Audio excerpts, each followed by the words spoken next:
focus on Black women make up 2.8% of all doctors. These numbers shrink even further when we look at the field of neurosurgery.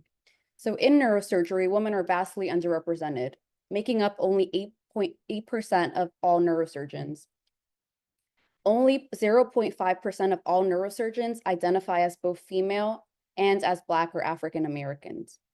So why does this matter? Research has consistently shown that patients benefit from cultural concordance with their healthcare providers. When patients are cared for by someone who understands their background, it fosters trust, improves communication, and often leads to better health outcomes. Representation in medicine is not just a matter of equity, it directly impacts patient care and community health. Tonight, we have the privilege of hosting 3 trailblazing neurosurgeons who are Black women forging their own paths in this challenging field. Their achievements and perspectives are not only inspiring, but also highlight the importance of amplifying diverse voices in neurosurgery. As we listen to their stories, I hope each of us will feel motivated to continue pushing boundaries and working toward a more inclusive and equitable future in our field. So without further ado, I want to thank our panelists, and I'm thrilled to introduce them tonight. So first we have Dr. Gilmore, who's a distinguished neurosurgeon. She's board certified in both neurological and pediatric neurological surgery. A Harvard graduate, she earned her medical degree from the University of Michigan before completing her neurosurgery residency at UC Davis and fellowships in peripheral nerve and pediatric neurosurgery. She currently serves as the chair of the Michigan Board of Medicine and has held leadership roles in multiple national neurosurgical organizations, including past president of Women in Neurosurgery. Dr. Gilmore is also a dedicated researcher and educator, specializing in Chiari malformations, hydrocephalus, neuro-oncology, and craniofacial reconstruction. Dr. Gilmore unfortunately cannot make it tonight. She was pulled into a last-minute surgery, but she sends her apologies, and she will try to make it if she can.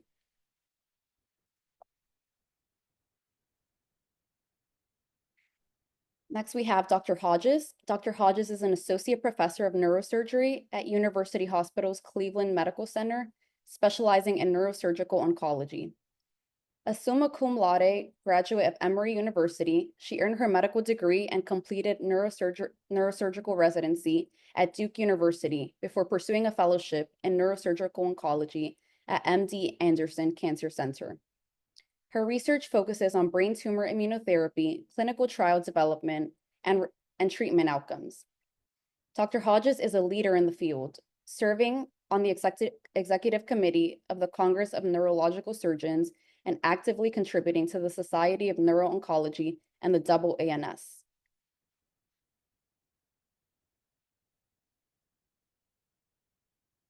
And last but not least, we have Dr. Sanusi. Dr. Sanusi is a neurosurgeon specializing in skull-based pathologies and brain tumors. Originally from Nigeria, she pursued medicine after losing her grandmother to cancer and went on to earn her medical degree from Penn State College of Medicine, where she was inducted into the Alpha Omega Alpha Honor Society. She completed her neurosurgical training and a skull-based fellowship at Oregon Health and Science University, focusing her research on improving patient outcomes. Beyond her work, Dr. Sanusi enjoys spending time with family, cooking, and staying active with yoga and Pilates. So one more time, I'd like to thank our panelists for joining us today. And yeah, thank you guys.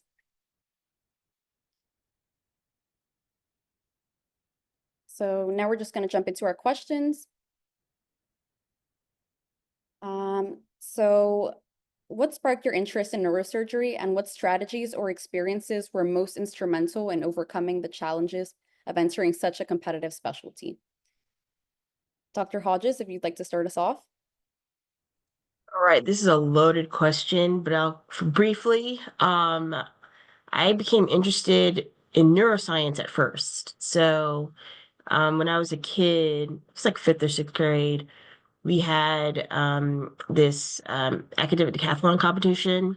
And every year there's a hot topic, and my 6th grade hot topic was neuroscience.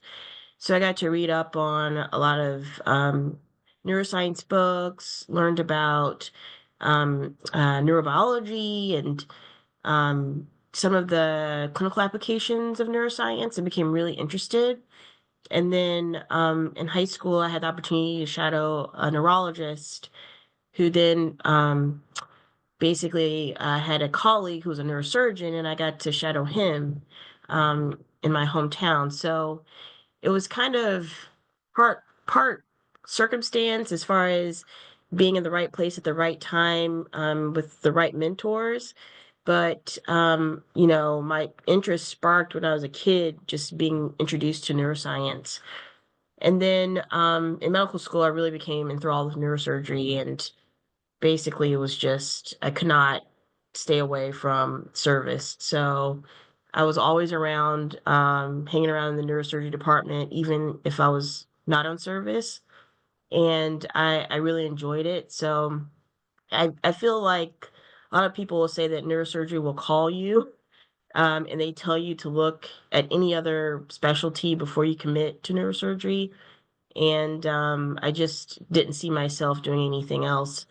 As far as strategies or experiences that were instrumental in overcoming the challenges, I would say for me, it was definitely in medical school seeing someone who looked like me, who was a resident already. So when I was a sub-I as a fourth year medical student, there was a African American chief resident in the same program who was finishing up, and I got to see her in action, operating, taking care of patients, and seeing someone who looked like myself. She was the first person I ever met who looked like me, who was doing what I wanted to do. And so being able to see her and have just an example of it when I didn't see anyone else who looked like me, it was really, really instrumental and pivotal to say, like, okay, well, I can actually do this. Just seeing someone else who was, in a competitive specialty. So that basically kind of helped me overcome the challenge first of saying, okay, well, I can do this. And then number two, being able to not be swayed away from um, going into neurosurgery, even though there weren't a lot of people who looked like me in the field.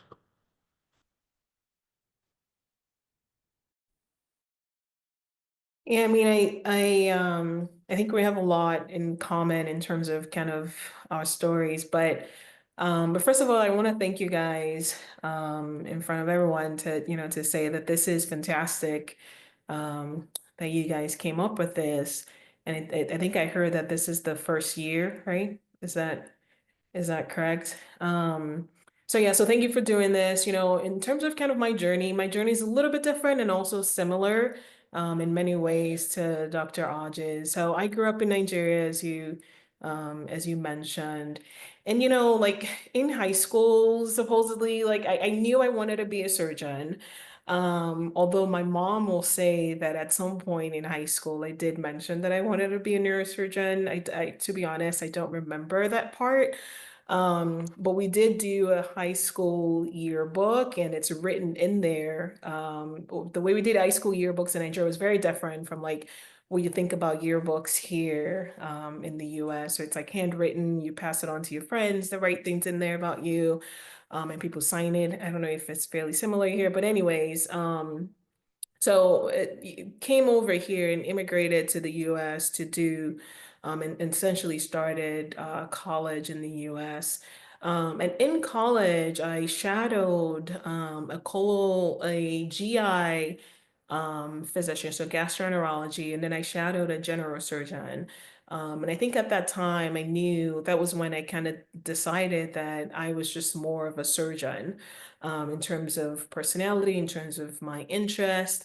I knew I wanted to be a doctor after my grandma passed away, which you had mentioned, but I didn't really know kind of what type of doctor I wanted to be and what exactly that meant for me as someone who grew up in Nigeria and immigrated to this country.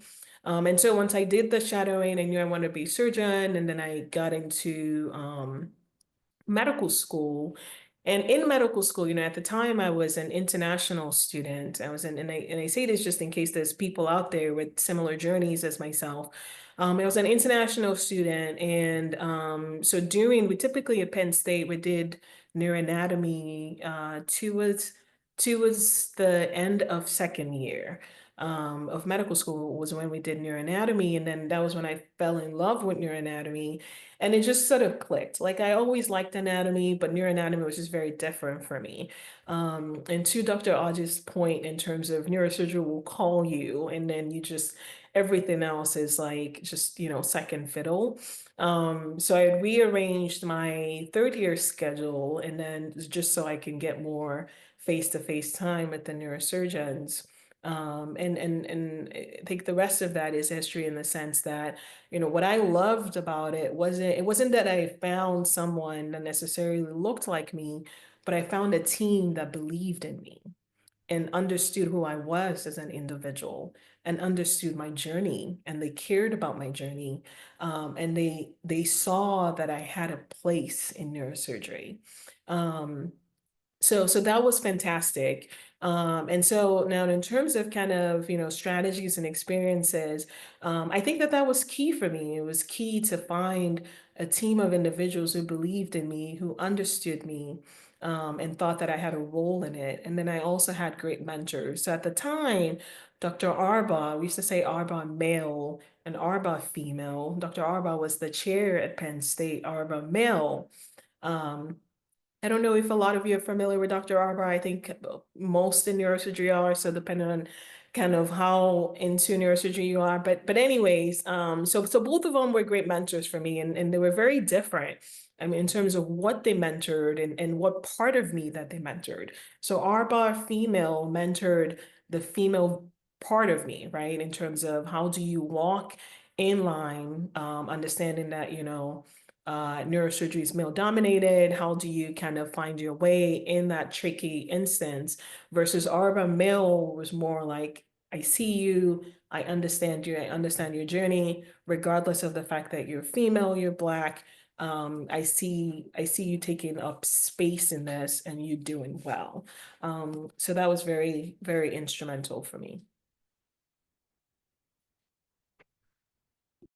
Thank you so much for sharing. Like I hear you saying a lot about like empowerment, and like people empowered you, you know, to, see yourself as a neurosurgeon. And I think like when I think about the mentors who have empowered me, that I hear a lot of that as well.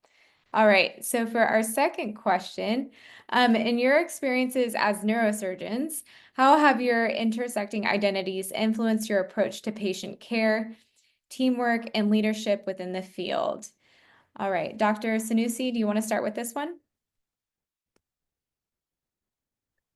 Yeah, so this is an interesting question. And I think it's a complex one, actually. And I think there's so many different ways that you can kind of break it down. So the way, I think when I, looked at this, and the way I think about it is the way I see myself.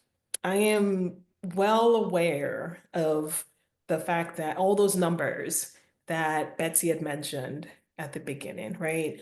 I'm well aware of that. And unfortunately, in a field like medicine, and more importantly, and more particularly in a field like neurosurgery, more often than not, you get reminded of those numbers, right?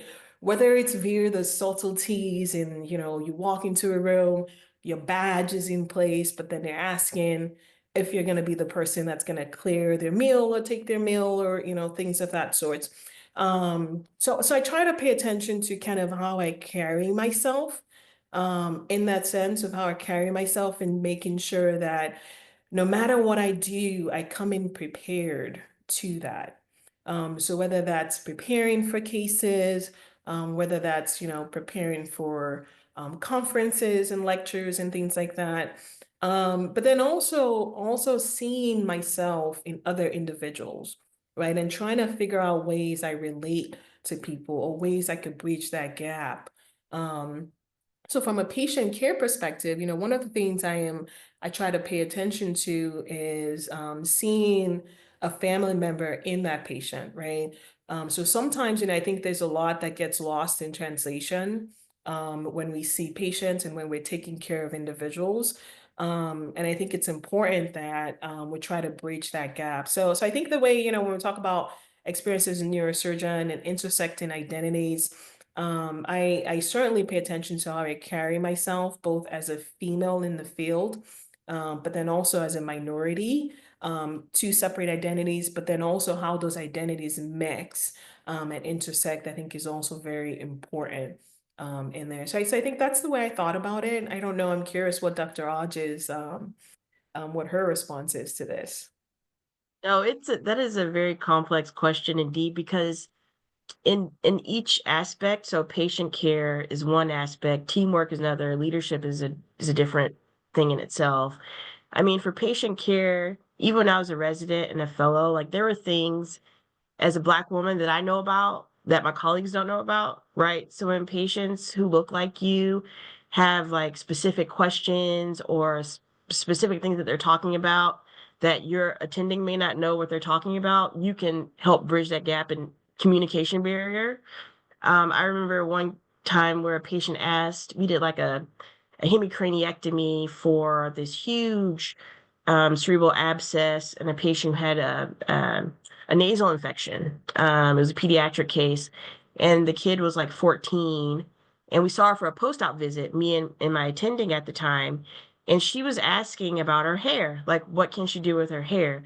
Can she have certain products in her hair? And he was so confused. He didn't even know how to answer the question. He didn't even know what products she was talking about. So I was like, okay, I'll just take over this and kind of help navigate this. But there are things that, you as a underrepresented minority or a woman can actually help with patient care. Sometimes they may feel more comfortable telling you things that they may not feel comfortable telling someone else. In addition, it's important to have people who look like the patients that they take care of. I mean, it makes a big difference in patient outcomes.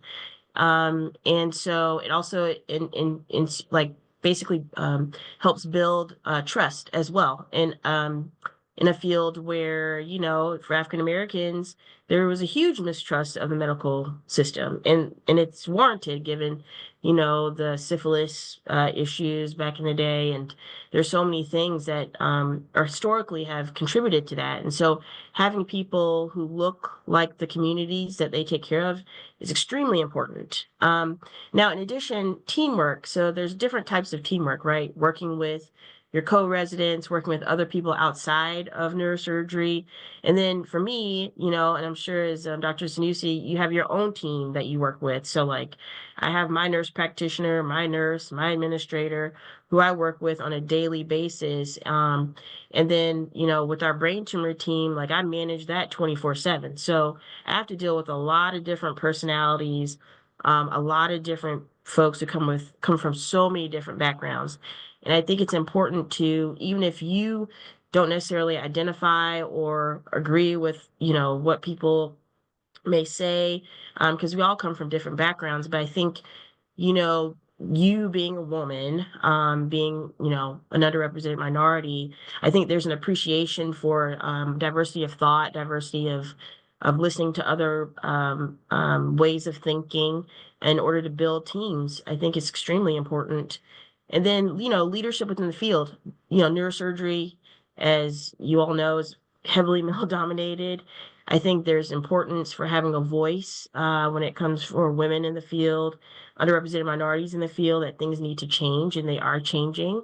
And it's shown that, when you do have diversity of thought and diversity of ideas, that it helps build and strengthen, our field as a whole. And there's a big need for that.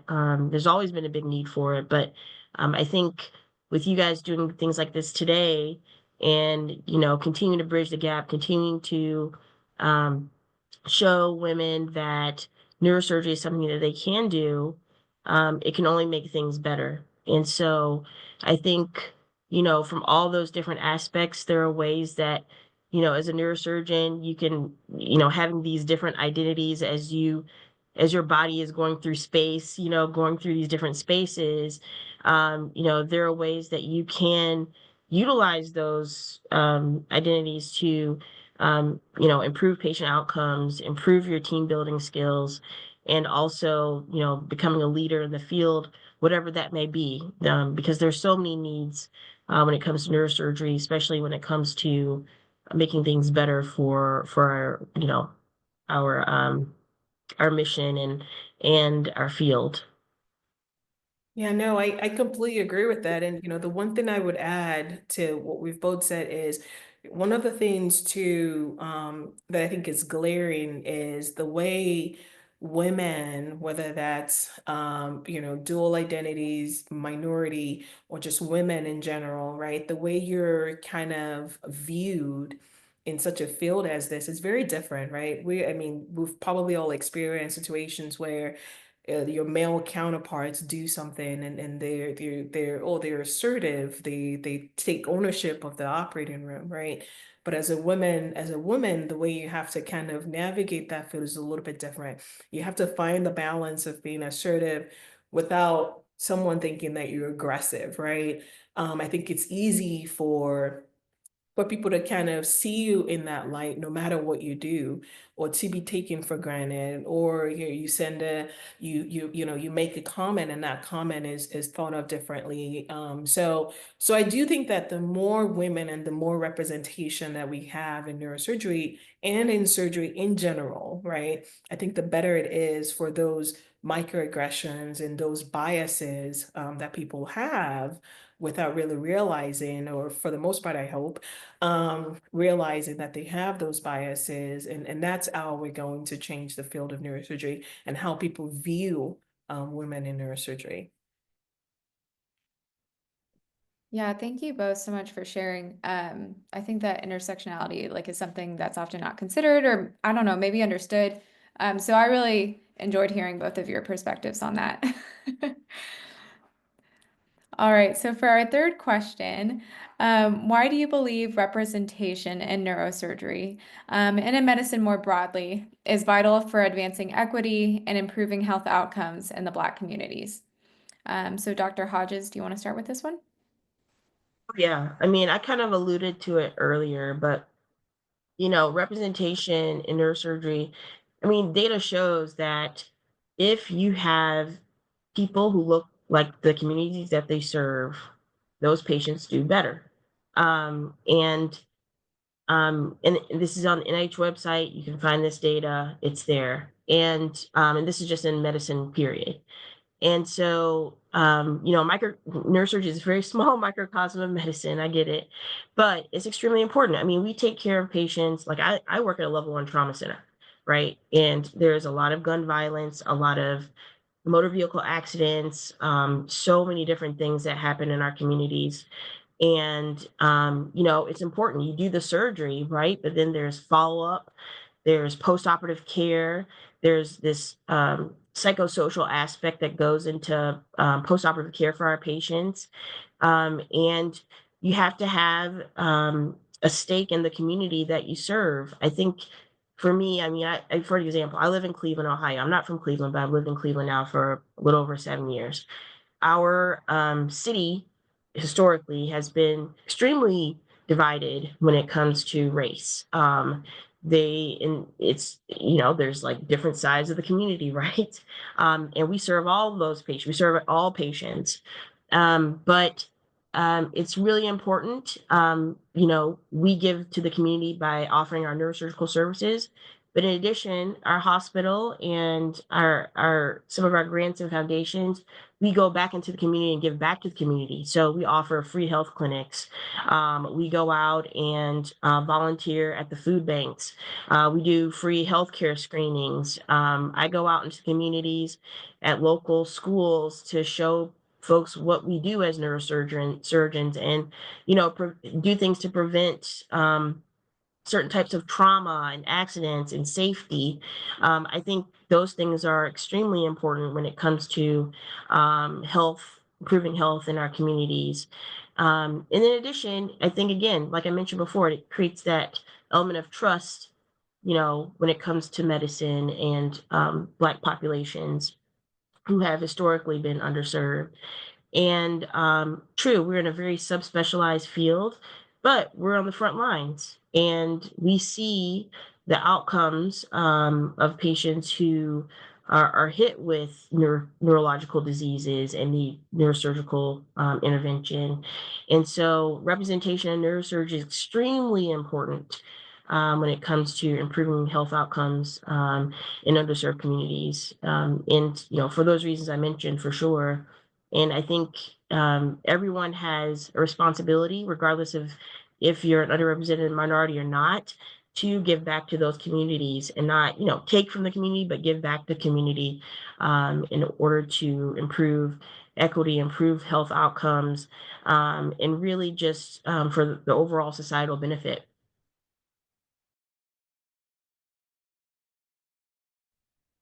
Yeah, no, I 100% agree. And I think like one example that you brought up at the beginning, which is just a small example, but I think it to one of the points that you're making, just in terms of when I think you said when you're a resident or maybe when you're a fellow, how one of your attendants didn't know what to do with the patient's hair, right?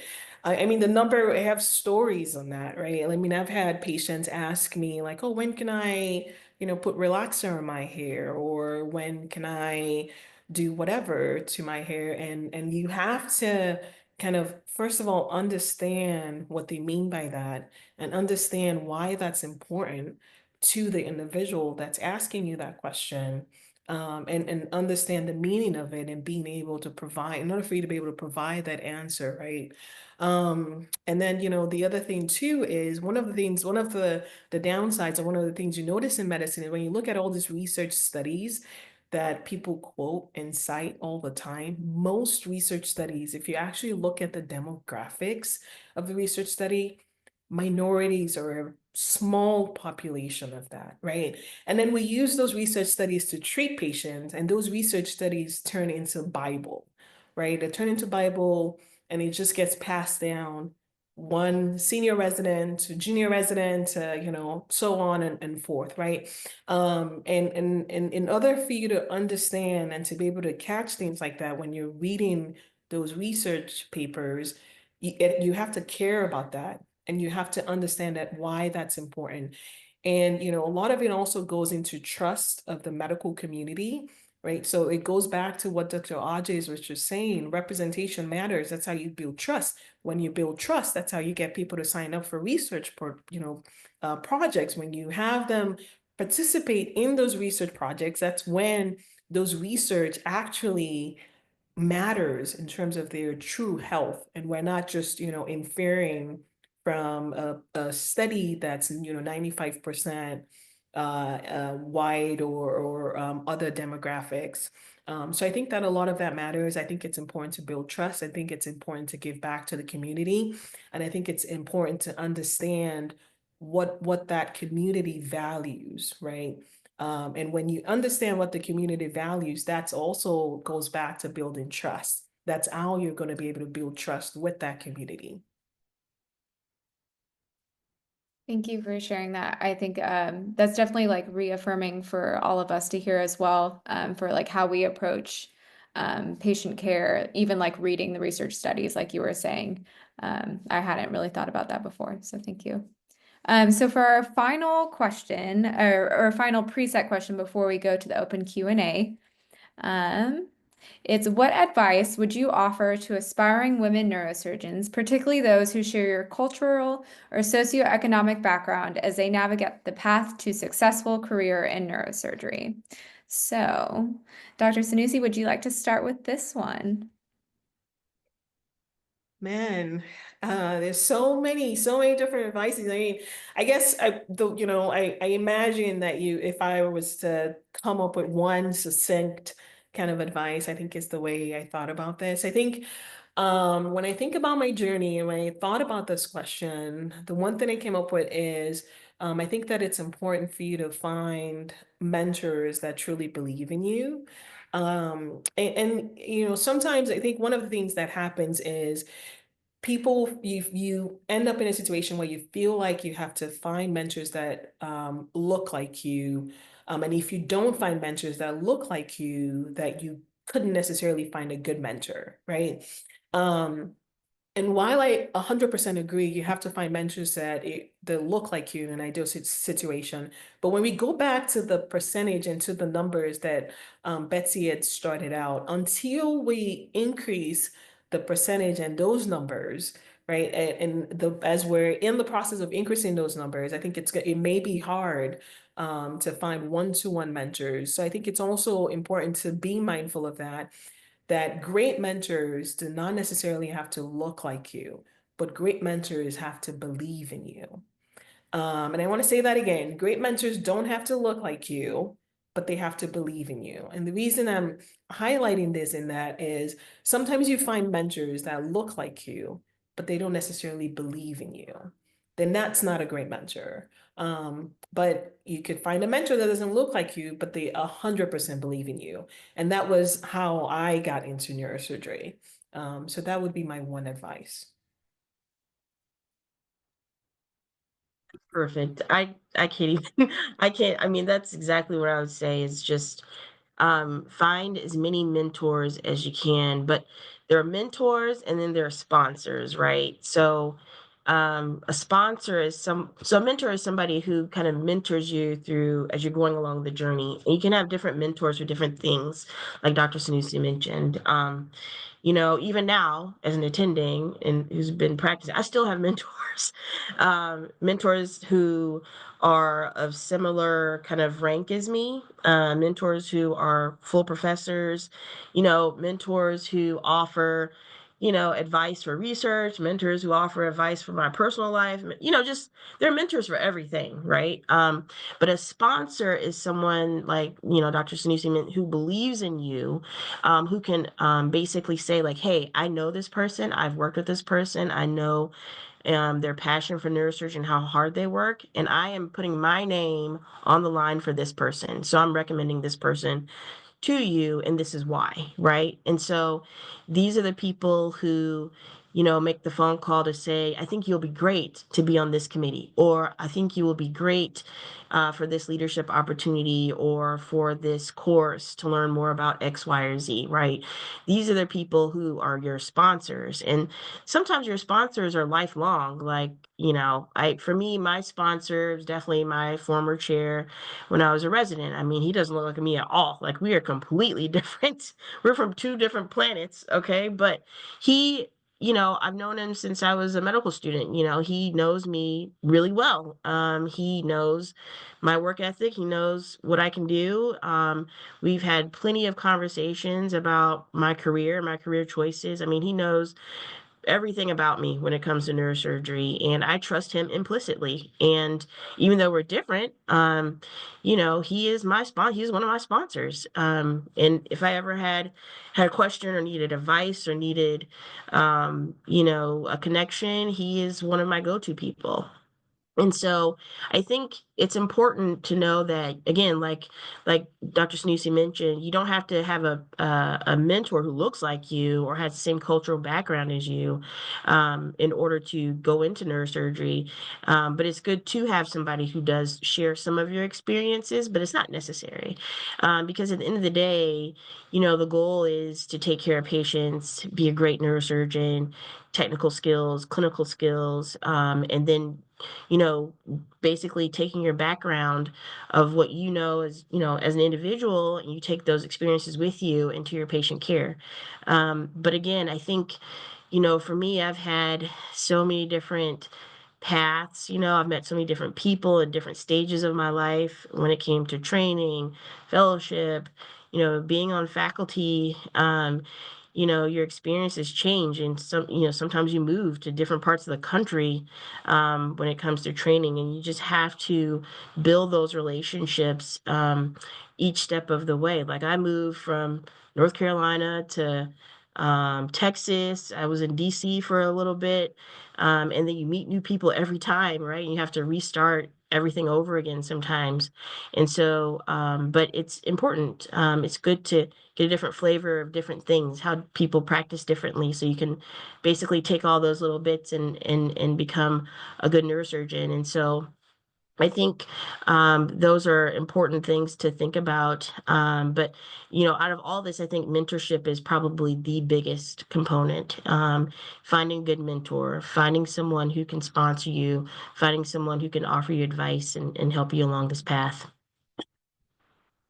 Yeah, and and the other thing I would say too is like, on the line of mentors, I think it's also important to have a good support system. So, a lot of times your mentor circle, and the different types of mentors, and, there's some that you talk to about personal stuff, and there's some that you talk to more about surgical stuff. But regardless of that, I think also having a good support and that would look very different for everyone, right? For certain individuals, it could be your spouse, your children, family, parents, sisters, having people who through the tough time, regardless of what people say, believe in you. And the reason I want to highlight that is in my journey, there certainly were many people who said no.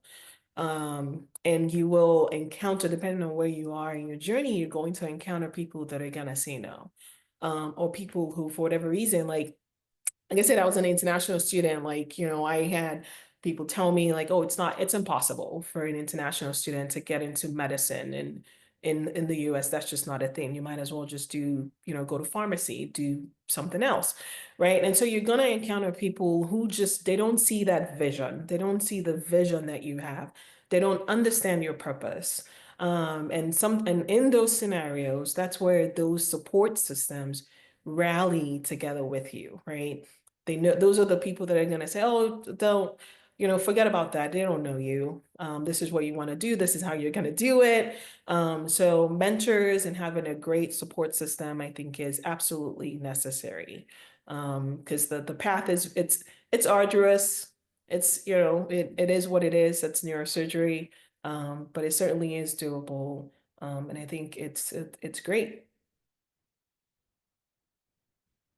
Thank you both so much. Yeah, I really like what you guys said, especially about, finding someone who doesn't necessarily need to look like you, but someone who believes in you. I think as a female and as an underrepresented minority, it can be really hard and you can get bogged down by trying to find someone who kind of matches, your identity to a T, but finding someone who supports you and who sees you, I think is just as important. Okay. So now we're going to move on to the Q&A portion. So I just want to remind everyone to please